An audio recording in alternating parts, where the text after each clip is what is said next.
धार्मिक ग्रंथ या यूट्यूब चॅनलमध्ये आपल्या सर्वांचं स्वागत आहे। श्रावण शुक्ल पंचमी अर्थात नागपंचमी या दिवशी नागदेवतांची पूजा, प्रार्थना आणि नैवेद्य करण्याची परंपरा आहे।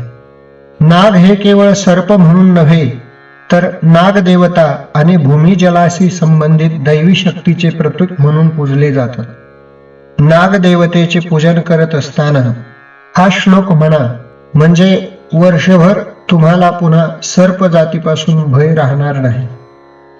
अनंतम वासुकीं शेषम पद्मनाभं च कंबलम शंखपालम धृतराष्ट्रम तक्षकम कालियम तथा एतानि नवनामानि नागानां च महात्मनां सायंकाले पठेन नित्यम प्रातःकाले विशेषतः।